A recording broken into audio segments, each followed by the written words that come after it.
다 같이 묵상으로 기도드리겠습니다.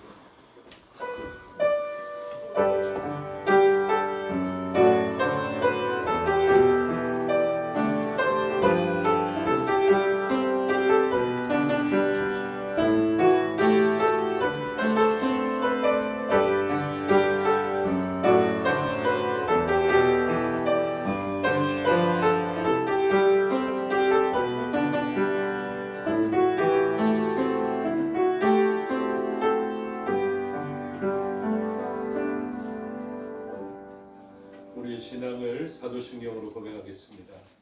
나는 전능하신 아버지 하나님 천지의 창조주를 믿습니다.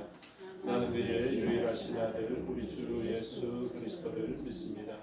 그는 성령으로 잉태되어 공정녀 마리아에게서 나시고 본디오 빌라도에게 고난을 받아 십자가에 못 박혀 죽으시고 장사가 된 지 사흘 만에 죽은 자 가운데서 다시 살아나셨습니다. 하늘에 오르시어 전능하신 아버지 하나님 우편에 앉아 계시다가 거기로부터 살아있는 자와 죽은 자를 심판하러 오십니다. 나는 성령을 믿으며 거룩한 공교회와 성도의 교제와 죄를 용서받는 것과 모험의 부활과 영생을 믿습니다. 아멘. 찬송가 310장 찬송드리겠습니다.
맞추어서 동성으로 기도하시겠습니다. 예배를 위해서 기도할 때 말씀을 듣는 우리의 심령을 위해서 기도해 주시고 전하는 저를 위해서 기도해 주시고 각처에 흩어져 있는 우리의 지체들을 위해서 기도해 주시고 또 특별히 결혼 예식을 앞둔 전문의 집사님의 가정을 위해서 기도해 주시기를 바라고 또 이 나라의 민족 참 혼란 가운데 있는 나라 아닙니까? 위해서 기도해 주시고 또 믿음의 국력의 땅의 동포들을 위해서 기도해 주시고 또 선교지와 선교사를 위해서 기도해 주시기 바랍니다. 다 같이 통성으로 기도하시겠습니다. 아버지 하나님 은혜와 사랑을 감사합니다. 예배 시간에 하나님의 존재로 나아가며 우리의 죄를 씻기시고 더러움을 씻기실 주님의 생으로 말미암아 귀한 하나님의 모습을 입고 하나님의 아버지 우리를 용납해 주시고 하나님 그 안에서 참된 몸을 되게 해주시고 아버지 세상을 이겨나갈 수 있는 믿음을 더해 주시옵소서. 좋은 이런 기도 연단하셔서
하나님 말씀을 하셔서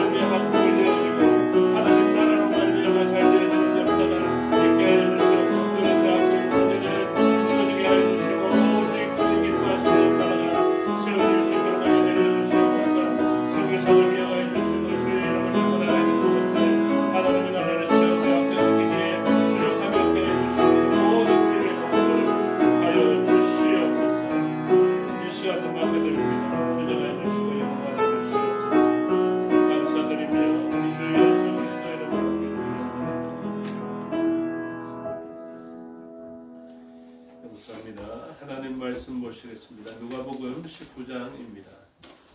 129페이지 정도에 있습니다. 누가복음 19장 28절에서 48절의 말씀을 교독토록 하겠습니다. 예수께서 이 말씀을 하시고 예루살렘을 향하여 앞서서 가시더라. 갈라문이라 불리는 산쪽에 있는 벳바게와 베다니에 가까이 가셨을 때에 제자 중 둘을 보내시며 이르시되 너희는 맞은편 마을로 가라. 그리로 들어가면 아직 아무도 타보지 않은 나귀 새끼가 메어 있는 것을 보리니 풀어 끌고 오라. 만일 누가 너희에게 어찌하여 부르냐 묻거든 말하기를 주가 쓰시겠다 하라 하시네. 보내심을 받은 자들이 가서 그 말씀하신 대로 만난지라. 나귀 새끼를 풀 때 그 인자들이 이르되 어찌하여 나귀 새끼를 푸느냐. 대답하되 주께서 쓰시겠다 하고 그것을 예수께로 끌고 와서 자기들의 겉옷을 나귀 새끼에 걸쳐놓고 예수를 태우니 가실 때 그들이 자기의 겉옷을 길에 펴더라.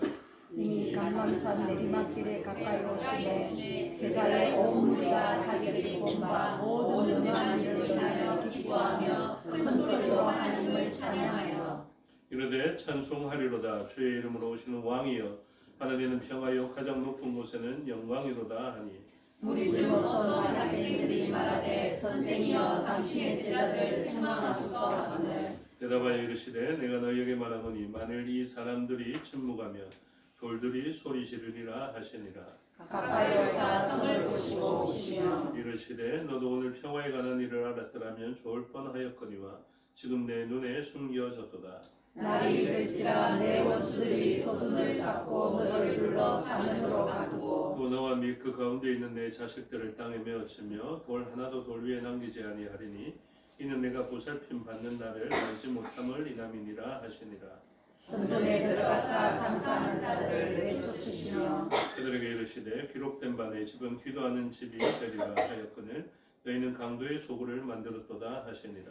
예수께서 날마다 성전에서 가르치시니 내 제사장들과 서기관들과 백성의 제도자들이 그를 죽이려고 꾀하되 함께 읽겠습니다. 백성이 다 그에게 귀를 기울여 들으므로 어찌할 방도를 찾지 못하였더라. 아멘. 기도하겠습니다. 아버지 하나님 은혜와 사랑을 감사합니다. 이 시간 하나님의 말씀을 듣겠습니다. 성령 하나님께서 가르쳐 주시고 마음에 새겨 주시옵소서. 종에게 능력 베푸사 하나님 말씀과 뜻을 온전히 드러내게 하여 주시옵소서. 감사드리며 예수 그리스도 이름으로 기도드리옵나이다. 아멘. 오늘 본문의 제목은 예루살렘 입성과 탄식이라는 제목이 붙여져 있습니다. 예루살렘에 예수님께서 들어가십니다. 왜냐하면 왕의 처소가 그곳에 있기 때문에 그렇습니다. 그래서 이스라엘 백성들의 왕으로 오시는 예수님은 이곳에 들어가셔서 왕이 해야 할 역할을 하실 것입니다. 왕의 역할이 무엇입니까? 칼과 기근과 전염병으로 힘들어하는 백성들을 건져내는 기름 부음을 받은 자의 역할이거든요. 그래서 그 칼에서 건져내고 기근에서 건져내고 전염병에서 건져내는 것이 바로 왕의 역할입니다. 죄악으로 인하여서 일어나는 그 참담한 역사들을 이 세 가지 단어에 함축하고 있는데 칼과 기근과 전염병이다라는 것입니다. 그 참담한 죄로부터의 고통을 이겨내실 분이 이제 구약에서는 세 부류의 사람으로 언급되어져 있으나 이것을 통합하죠. 왕과 선지자, 제사장입니다. 그래서 각자의 역할로 왕이 있었고 선지자가 있었고 제사장이 있었지만 그 세 부류의 사람들이 모두 다 연합하여도 할 수 없었던 그 일을 예수 그리스도께서 왕이자 제사장이시며 선지자로서 그 일을 하시겠다라고 선언하시고 그 일을 하기 위하여서 이 역할을 감당하시는 왕으로서 대표직분 왕으로서 이 일을 감당하시는 것입니다. 그래서 이 예루살렘으로 들어가는 장면이 구약에 예언되어져 있는데 나귀의 어린 것을 타고 오시는 구약의 이 위대한 역사를 이루시는 분의 역할이 스가랴 9장 9절에 표현되어져 있는데 오전에 살펴본 바와 같이 너무나 뜻밖에도 공의로우신데 구원을 베푸시는 왕으로 죄인들을 공의가 있으신 분이 구원하시는 아주 이상한 상황을 만들어 가시는 분으로 오시는 것입니다.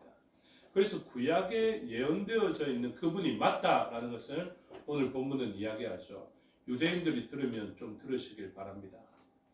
유대인들의 눈에 가리워진 것이 바로 이것입니다. 42절에 보면 이것이 지금 눈에 가리워졌다라고 이야기를 하는데 42절입니다. 이르시되 너도 오늘 평화에 관한 일을 알았더라면 좋을 뻔하였거니와 지금 내 눈에 숨겨졌도다. 이것을 바라볼 수 있어야 됩니다. 유대인들뿐만 아니라 우리들이 바라보고 있는 이 모든 것을 온 백성들이 다 바라봐야 합니다. 그래서 예수님은 공의로우시나 구원을 베푸시는 왕이자 제사장이자 선지자로서 우리에게 오시고 우리에게 오신 이후에 하나님의 펼쳐가는 그 섭리의 역사를 통하여서 이제는 하나님의 나라를 온전히 이루어가시고 구원을 이루어가시는 것입니다. 그래서 왕의 역할을 하기 위해서 선지자와 제사장의 역할을 하기 위하여서 백성을 칼과 기근과 전염병으로 대표되어지는 죄의 문제에서 건져내시기 위하여서 주님께서 하시는 역사가 예수님의 그 입성 이후에 펼쳐지게 될 것인데 그 첫 번째 역사가 무엇이냐면 탄식입니다. 그래서 예수님께서 예루살렘 성전을 보시며 또 예루살렘 성읍을 보시며 무엇 하신 것입니까? 눈물 흘리신 것입니다. 예수님께서 십자가를 보시면서 눈물 흘리신 게 아닙니다. 예수님께서 예루살렘 성읍을 보시며 눈물 흘리신 것입니다. 왜 그럴까요? 구원을 위하여서 전개되는 일들이 있는데 그 전개되는 과정이 슬픔의 현장이기 때문에 그렇습니다. 그래서 이 온전한 회복을 위해서 가기는 가고 있는데 그 길이 예수님의 십자가의 길뿐만 아니라 예수님은 구원을 위하여서 기꺼이 십자가를 담대하게 지시겠지만 그 십자가 이후에 일어나는 일들을 통하여서 주님께서 바라보시고 눈물 흘리실 일이 먼저 있고 난 다음에야 구원받는 일들이 일어나게 되는 것입니다. 이게 순서입니다. 그래서 예수님이 십자가 지시는 것도 큰 고통이지만 그것 보시면서 우시는 것이 아니라 그것 보시면서는 땀을 핏방울처럼 흘리신 것이죠. 그리고 난 다음에 예수님은 무엇 하신 것입니까? 성읍에서 일어나는 일을 보시고 마음 아파서 눈물 흘리신 것입니다. 이것은 진짜 예수님이 마음 아파하시면서 눈물 흘리신 것입니다. 예수님은 십자가를 통하여서 땀방울이 핏방울로 변하는 것처럼 물이 변하여 포도주가 되어지는 그 포도주가 변하여 구원의 피가 되어지는 그 역사를 통해서 우리를 건져내시겠지만 그 과정이 우리에게 입혀지기 전에 일어나는 역사는 우리를 예수님을 굉장히 아프게 하고 슬프게 했다라는 것입니다. 왜 그렇습니까? 43절과 44절을 바라보셨기 때문에 그렇습니다. 43절과 44절 무엇을 보셨습니까? 날이 이를지라. 이 날을 예수님이 먼저 보셨다고. 그래서 이 날을 보게 됨으로 예수님이 눈물 흘리셨거든요. 어떤 날입니까? 내 원수들이 토둔을 쌓고 너를 둘러 사면으로 가두고 또 너와 및 그 가운데 있는 내 자식들을 땅에 메어치며 이러한 역사들이 일어납니다. 그 참담한 살육의 현장을 바라보면 아이들에게 그 무기 총알 하나도 아까워서 땅에 메어치는 것을 보게 되거든요. 그런 역사가 또 부녀의 배를 가르는 역사들이 일어나게 되는 것입니다. 그게 언제 일어났다고요? 예수님 십자가 지신 다음의 일들로 일어나게 되었다. 예수님께서 만민들을 위하여서 십자가에 달리셔서 피를 흘려주시는 그 보혈의 공로가 있기는 있는데 이것을 온전한 그들에게 혜택으로 입혀지는 그 시간이 도래하기 전까지 어떤 과정을 거칩니까? 이 아픔의 시간을 가진다. 예수님의 고통뿐만이 아니라 그 백성들에게 이런 참혹한 시간이 예정되어져 있음을 이야기합니다. 왜 그렇습니까? 주님은 공의로우시기 때문에 그렇습니다. 그래서 그 공의가 실현되어지고 그 공의를 덧입는 사람들은 기쁨으로 즐거워하겠지만 공의를 덧입지 못하고 예수님을 거절하는 사람들이 있거든요. 그 사람들이 만나게 될 고통을 이야기하고 있습니다. 그들이 감당해야 되는 이유가 무엇입니까? 다음 절에 설명하고 있죠. 45절에 성전에 들어가서 장사하는 자들을 내쫓으시며 그들에게 이르시되 기록된 바 내 집은 기도하는 집이 되리라 하였거늘 너희는 강도의 소굴을 만들었도다 하시니. 그래서 주님이 하시는 일이 무엇입니까? 이 성전을 뒤엎어 놓습니다. 그 장사하는 사람들의 판을 다 엎어 놓으십니다. 교회가 이런 일을 해야 될 때가 아니다.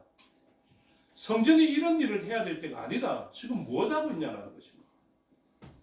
그럼에도 불구하고 그들은 여전히 성전에서 장사합니다. 그 판을 엎었다고 사람들이 더 기분 나빠서 예수님을 십자가에 못 박으라고 했었죠. 예수님이 십자가에 돌아가시고 난 다음에 무슨 일이 일어났겠습니까? 그들은 우리가 잘못했다. 장사 안 해야지. 이렇게 했습니까? 그들은 계속해서 장사했을 것입니다. 그들은 계속해서 죄악에서 떠나지를 아니하였습니다. 예수님을 십자가에 못 박아놓고도 그들은 이 성전이 있으니 괜찮다, 만족스럽다라고 생각하고 있었을 것입니다. 왜요? 이 성전은 화려했거든요. 여러분 성전을 생각해 보십시오. 솔로몬 성전이 있어서 괜찮다라고 생각했지만 성전이 있어서 괜찮다라고 생각하며 공의와 정의를 무너뜨리고 우상을 숭배하면서 살아갔던 그 사람들은 성전이 무너졌습니다. 그런 다음에 회복을 위하여서 무슨 일을 합니까? 제2성전을 지었죠. 스룹바벨 성전을 지었습니다. 근데 스룹바벨 성전이 영원합니까? 규모도 작았는데 영원하지도 않았습니다. 또 무너졌습니다. 그러자 이제 어떻게 합니까? 더 크고 대단하고 장엄하게 오랜 세월을 들여서 헤롯이라는 작자가 주님의 편에 서지도 않았는데 정치적 목적과 정치적 이익 때문에 성전을 지어놓습니다. 그래서 유대인들은 지금 그 성전을 삼성전이라 하지도 않습니다. 그런데 그 성전은 어떻게 만들어졌다고요? 강도의 굴열로 만들어버려요. 주님이 어떻게 하셨겠습니까? 너희가 지어야 할 성전은 이 성전이 아니다. 너희가 가지고 있어야 할 교회는 이 교회가 아니다. 내가 이것을 무너뜨리겠다라고 이야기합니다. 그래서 그들은 참 성전 되시는 예수님을 십자가에 못 박고도 헤롯이 지어놓은 성전의 이선이 괜찮다라고 살아가고 있는 것입니다. 그러니 어떤 일이 일어납니까? 그 헤롯 성전도 무너져야 할 일이 남아있는 것입니다. 그래서 그 헤롯 성전이 무너지는 역사가 지금 예수님께서 보신 날이다.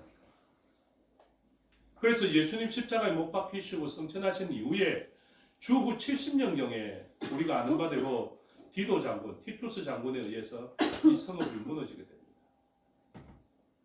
왜 그렇겠습니까? 성전이 아닌데 성전으로 착각하고 있었기 때문입니다. 오늘날 제3성전을 짓고자 하는 예루살렘 시오니스트들도 들으면 좋겠습니다. 여러분들 그 성전을 또 짓죠? 만약에 지금 있는 예루살렘에 있는 그 성전을 다시 서쪽 벽만이 아니라 다 탈환하여서 다시 제3성전을 짓죠? 그리고 또 그 성전에서 제사를 드려야 되겠다라고 제의를 드리겠다라고 시도하죠. 제가 장담합니다. 그 성전 무너집니다. 왜요? 그 성전이 제 기능을 할 것 같았으면 헤롯 성전도 무너지지 않았을 것입니다. 왜 제3성전을 짓고자 하는 것입니까? 그것이 성전의 기능을 할 것 같습니까? 아닙니다. 성전은 이미 완성되었어요. 누구를 통해서? 예수 그리스도를 통하여서. 그리고 지어져 가고 있습니다. 그게 하나님 나라의 구도와 똑같아요. 이미 그러나 not yet, already but not yet입니다. 그래서 주님은 이 헤롯 성전을, 이 크고 장엄한 성전을 무너뜨린 다음에 뭐라고 말씀하십니까? 3일 뒤에 일어나는 이 성전에 주목하라. 그래서 3일 이후에 부활하시는 예수 그리스도가 성전 되시는 것을 말씀하셨지 않습니까? 그리고 산돌이신 예수 그리스도께서 친히 모퉁이 돌이자 머릿돌이 되셔서 교회의 머릿돌로서 이렇게 세움을 받게 되고 옆에 있는 한 지체와 한 지체를 잡아가며 주님의 신령한 전으로, 신령한 집으로 함께 쌓아져 가고 있는 그런 시대를 살아가고 있습니다. 그러므로 이제 더 이상의 성전은 필요 없습니다. 더 이상의 성전을 기대하지 마십시오. 그 성전에서 무엇 하시려고요? 건물 지어놓으면 위세는 좋겠다 싶지만 왜 이스라엘 백성들이 제3성전을 짓고자 하는 줄 아십니까? 그 붉은 송아지를 왜 준비해놓고 있는 줄 아십니까? 제사 지내려고요. 단번에 영원한 효력을 가지시고 이루어놓으신 예수 그리스도의 그 역사를 지금 자신들은 미완성되었다. 아직도 기다리면서 아멘 주 예수여 오시옵소서가 아니라 아멘 메시아여 좀 왔으면 좋겠습니다. 이러고 있는 것 아닙니까? 이미 오신 줄 모르고. 그래서 일어나는 역사가 바로 이런 역사입니다. 그래서 너도 오늘 평화에 관한 일을 알면 좋겠다. 좀 이것을 알면 좋겠는데 지금 이들의 눈에는 가려져 있는 것입니다. 그래서 어떻게 합니까? 예수님이 십자가에 달리기까지 하시는 것입니다. 칼에 찔리기까지 하시는 것입니다. 그런데 이러한 일들을 통하여서 성전이 온전히 세움을 받게 됩니다.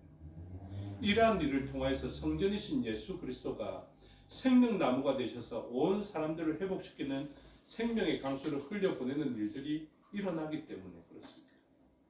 그래서 이전에는 자기들이 의롭다 생각했거든요. 특별히 서기관과 바리새인들 보십시오.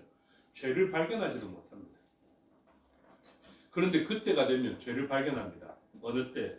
그들의 눈을 열어주실 때. 그들의 눈이 열려질 때 그들은 알게 됩니다. 무엇을? 찌른 발을, 찌른 존재를 바라보게 됩니다. 신기하죠? 이전에는 몰라가지고 예수님을 찔렀거든요. 그런데 하나님께서 특정한 시간이 딱 되면 이 눈물 흘리는 시간이 지나고 나서 어떠한 그날이 도래하게 되면 그들이 찔렀던 그 어린 양을 바라보면서 믿음의 고백을 하게 되는 역사가 있게 될 것입니다. 여러분, 이게 예언입니다.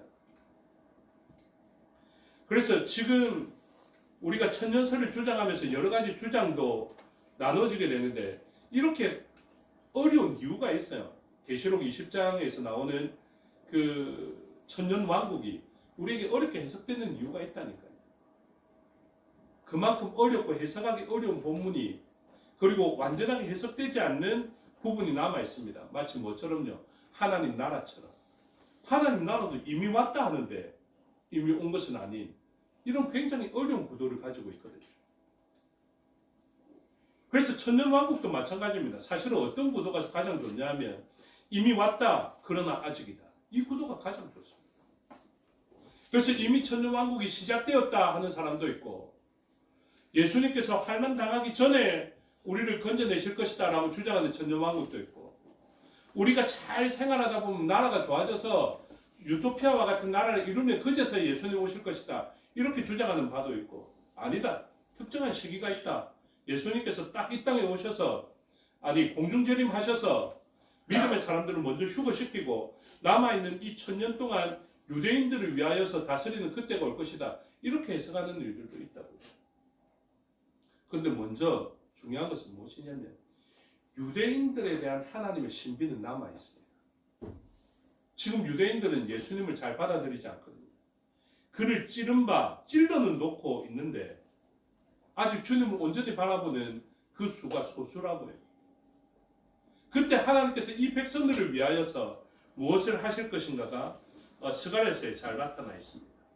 하나님께서 그들에게 무엇 하시겠습니까? 반드시 통회하는 심령을 주실 것이다 약속하십니다. 스가랴서 12장 10절입니다. 이 중요하기 때문에 한번 보시면 좋겠는데요. 구약 성경 학계 스가랴 말라기 이렇게 끝이 나니까 그 부분을 한번 찾아보십시오. 스가랴 12장 10절 찾으신 분은 같이 읽겠습니다. 시작. 내가 다윗의 집과 예루살렘 주민에게 은총과 간구하는 심령을 부어주리니 그들이 그 찌른 바 그를 바라보고 그를 위하여 애통하기를 독자를 위하여 애통하듯 하며 그를 위하여 통곡하기를 장자를 위하여 통곡하듯 하리로다. 아멘. 이게 뭡니까?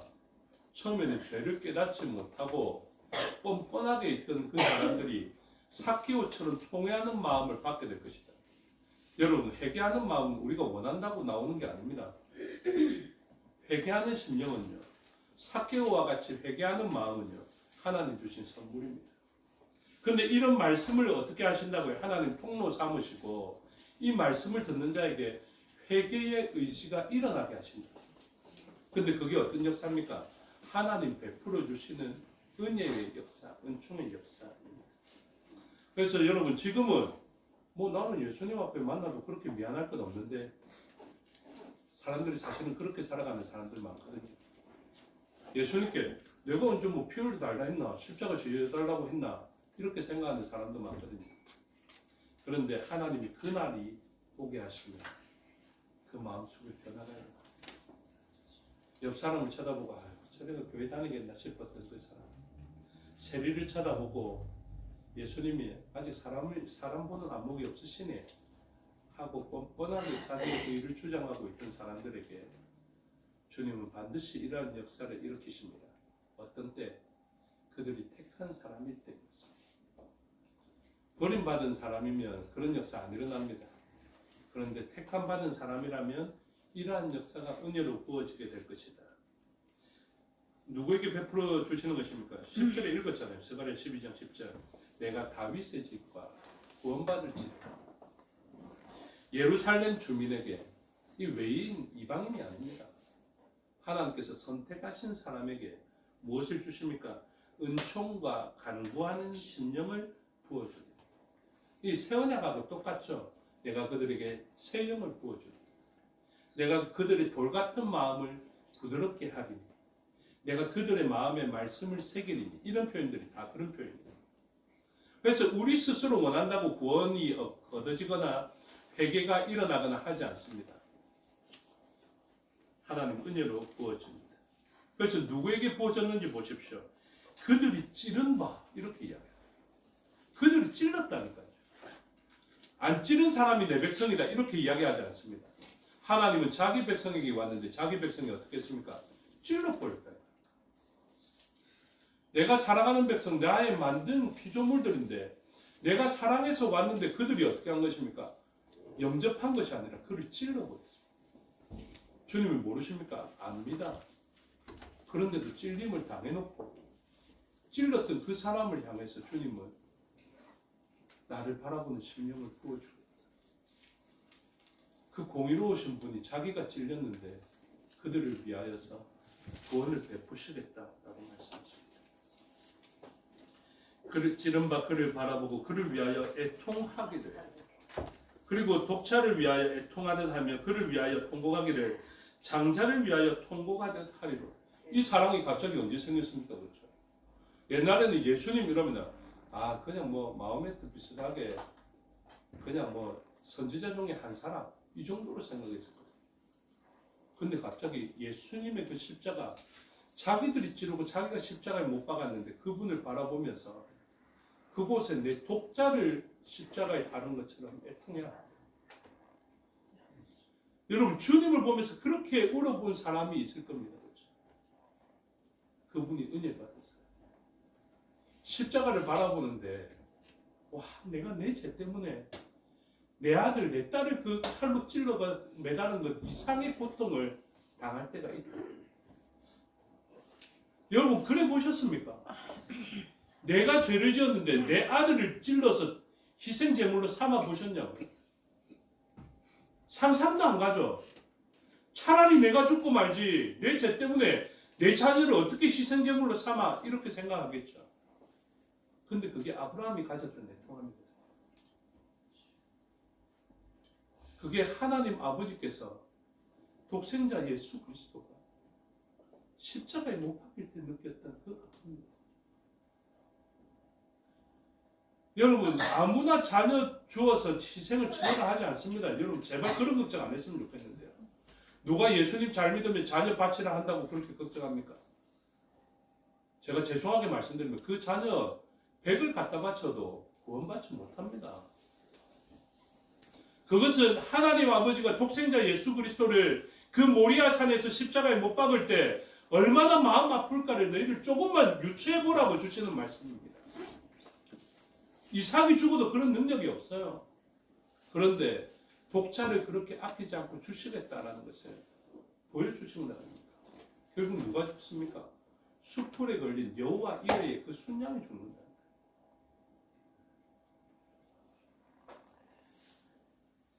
그럼에도 불구하고 내 장자가 죽지 않고 내 독자가 죽지 않았음에도 불구하고 마음이 찢어집니다.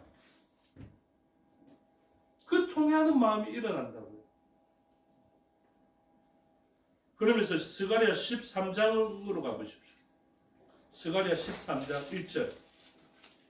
이렇게 그들이 찌른 그분을 바라보며 통회하는 마음이 회복되어졌을 때 삶의 정황은 예루살렘이 막 황폐해지고 무너지는 것 같지만 그때 그 무너지는 아픔, 예수님이 바라보시면서 눈물을 흘렸던 그 장면을 통해서 무엇이 일어나느냐. 13장 1절 다 같이 읽겠습니다. 시작. 그날에 죄와 더러움을 씻는 셈이 다윗의 족속과 예루살렘 주민을 위하여 열리리라. 아멘. 이 셈이 열려서 우리가 그 셈의 은혜를 입은 거랍니다. 그리고 이제 그 셈이 열려서 그날이 이르면 어떻게 한다고요? 이스라엘 사람들, 다윗의 사람들, 아브라함의 후손, 예루살렘 주민에게 부어진다라는 것을 이야기하고 있습니다. 이렇게 이야기하면 13장 9절도 같이 보십시오. 내가 그 3분의 1을 불 가운데 던져 은같이 연단하며, 여러분 이게 날아갑니다. 3분의 1이 날아갑니다. 그 백성들 다 구원받는다 이렇게 표현하지 않습니다. 그 백성들 중에 3분의 1이 날아가죠. 금같이 시험할 것이라. 그런데 어떻게 합니까? 남아있던 그 3분의 1이 그들이 내 이름을 부르리니 내가 들을 것이며. 이게 일어납니다. 이 이름 부른다는 게 제가 강조하고 있습니다. 최소한 성인교회에 계신 여러분들은 알고 계셔야 됩니다. 구원은 어떻게 받는 것이라고요? 쉔카라 해야 받는 것이라. 주의 이름을 부르는 자가 구원을 받는다. 아멘이십니까? 주의 이름을 누가 부르는 줄 아십니까? 이렇게 통회하는 심령을 가졌던 자가 부를 수 있는 게 그들이 내 이름을 부를 것이다. 이거 경험 못하면 못 부릅니다. 주의 이름을.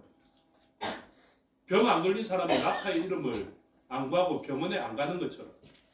그런데 이들은 그것을 알고 예수님의 이름이 필요합니다. 예수님의 이름이 필요합니다. 라파라는 이름이 병든 자에게 필요한 것처럼 나는 죄 때문에 이렇게 상하고 죄 때문에 이렇게 아프니 나의 죄를 용서해 줄, 구원해 주실 그 셈을 열어주신 예수님의 이름을 찾습니다. 목이 말라서 찾아갑니다. 목마른 자들아 와라. 너희가 먹고 마시고 값없이 와서 주는 것을 마시라 하였기 때문에 내가 그 이름을 부릅니다. 생수의 근원이신 그분을 부릅니다 하면서 부르는 것입니다. 그러자 그렇게 불렀더니 어떤 역사가 일어납니까? 9절 후반절에 그들이 내 이름을 부르리니 내가 들을 것입니다. 옛날에는 이름 불러도 예수님 못 왔습니다. 왜? 하나님이 오면 죽으니까요. 나는 말하기를 이는 내 백성이라. 여러분 이때 이 백성이라는 간격이 있습니다. 여러분 그리스도인이라는 그 간격이 별로 없잖아요. 그리스도인 아무나 되는 줄 아십니까? 지금 학습받고 있죠. 이 과정 안 거치면 못하는 것입니다. 세례교회는 아무것도 아닌 것 같지만 안 그렇습니다. 학습하신 분들 이제 알게 되죠. 학습을 통하고 세례를 받게 되면 어떤 일이 일어난다고요? 그제서야 목사에게 신방을 요청할 권한이 생긴다. 잘 모릅니다, 여러분들이. 법도 모릅니다, 사실은. 그러면서 아무나 보고 목사님 가갖고 그 신방 좀 해주고 그 기도 좀 해주셔서 그래 이야기하죠. 근데 법적으로 보면 어떻는지 아십니까? 목회자는 입교된 사람들을 위해서 그 일을 하죠. 근데 더 넘어선 권한, 그리스도인이기 때문에 가서 하는 것이죠. 근데 교인은 어떤 권한이 생깁니까? 권리와 의무가 생긴다고요. 목사에게 신방을 요청할 권한, 그 권리, 그리고 교회의 시설을 이용할 수 있는 권리 언제 생깁니까? 입교인 되고 난 다음에 생깁니다. 내가 선거할 수 있는 권리, 여러분 대통령 몇 살 이상 돼야 돼요? 그 밑에는 대통령 못 뽑는다니까요. 그리고 선거 출마는 누가 할 수 있습니까? 최근에 또 들으니까 6천만 원도 있어야 되잖아요. 죄도 없어야 되고 그렇죠. 몇 년도. 그런 것처럼 그런 피선거권도 어디에 있습니까? 입교인이 된 다음부터 있게 되는 것입니다. 이게 얼마나 큰 권능인 줄 아십니까? 근데 사람들이 잘 몰라요. 하나님이 내 백성, 내 그리스도인, 내 교인 이거 잘 모른다니까요. 그래서 이쪽 교회 가서 등록했다가 저쪽 교회 가고 또 등록하고 저쪽에서도 선거권을 가지고 선거하고 이쪽 교회 와고 또 선거권을 가지고 선거하고 그렇지 않습니다. 교회 그분들 뭐라고 하는지 아십니까? 직원이라고. 법적으로. 아무나 될 수가 없어요. 그 다음에 또 한번 살피기도 하고. 그래서 결론적으로 일어나는 일이 무엇입니까? 14장으로 가서 한번 8절 보십시오. 내 백성이라고 그들은 내 하나님이라 하고 난 다음에 14장 8절 그날에 생수가 예루살렘에서 솟아나서 절반은 동해로 절반은 서해로 흐를 것이라 여름에도 겨울에도 그러하리라. 예루살렘의 그 성전에서 나오는 생수는 언제 나온다고요? 이때 생수가. 그래서 성전은 헤롯 성전에서 나오는 게 아닙니다. 예수님이라는 그 성전이 우리를 예수님의 몸으로 삼고 교회를 만들어 주셨을 때 교회를 통하여서 열방의 회복을 불러일으키는 생수가 흘러가게 될 것이다. 9절입니다. 함께 읽읍시다. 여호와께서 천하의 왕이 되시리니 그날에는 여호와께서 홀로 한 분이실 것이요 그 이름이 홀로 하나이실 것이다. 홀로 하나이신 하나님. 이 찬양이 여기서 나옵니다. 다른 구원자가 있는 것 같습니까? 불교 없습니다. 천하에 다른 이름이 없어요. 그래서 이 하나님의 백성에게 어떤 역사가 일어납니까? 갑자기 깨달아지더니 다른 구원받을 만한 이름을 부르는 것이 아니라 다른 만몬의 이름 부르고 다른 종교의 이름을 부르는 것이 아니라 오직 한 분의 이름을 부르게 하시고 그 이름을 부른 자에게 하나님은 구원하시는 전능하신 왕으로 오셔서 구원해 주시는 것입니다. 아멘. 그 역사가 우리에게 일어났다 하는 사실을 기억하시고 오늘도 그분을 우리는 통회하고 아파했지만 그분께서 이 통회와 아픔을 통하여서 삭개오게 행한 것처럼 네가 오늘 아브라함의 자손이다. 네가 의로운 자가 되었다. 이렇게 선언하신 것입니다. 이 감격과 감사를 가지고 있는 저와 여러분이 되시고 이 샘을 흘려보내는 저와 여러분이 되시기를 주님의 이름으로 축복합니다. 기도하겠습니다. 아버지 하나님 은혜와 사랑을 감사합니다. 하나님께서 베풀어 주신 그 큰 은혜, 때로는 아팠지만 그 남은 자에게 베풀어 주시는 그 이름을 우리가 알게 되었고 눈이 띄어지게 되었고 부르게 되었습니다. 그렇게 깨닫는 자에게 베풀어 주시는 하나님의 왕되심의 역사와 백성 삼아 주심의 역사가 오늘 우리에게 이루어졌으니 감사하게 하여 주시고 그 놀라운 역사의 통로가 되어서 온 세상을 살려내는 샘을 아라바까지 흘려보내는 교회 되게 하여 주시옵소서. 감사드리며 예수 그리스도 이름으로 기도드리옵나이다. 아멘. 313장 찬송 드리겠습니다.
주께서 가르쳐 주신 기도 드리겠습니다. 하늘에 계신 우리 아버지의 이름을 거룩하게 하시며 아버지의 나라가 오게 하시며 아버지의 뜻이 하늘에서와 같이 땅에서도 이루어지게 하소서. 오늘 우리에게 일용할 양식을 주시고 우리가 우리에게 잘못한 사람을 용서하여 준 것 같이 우리 죄를 용서하여 주시고 우리를 시험에 빠지지 않게 하시고 악에서 구하소서. 나라와 권능과 영광이 영원히 아버지의 것입니다. 아멘.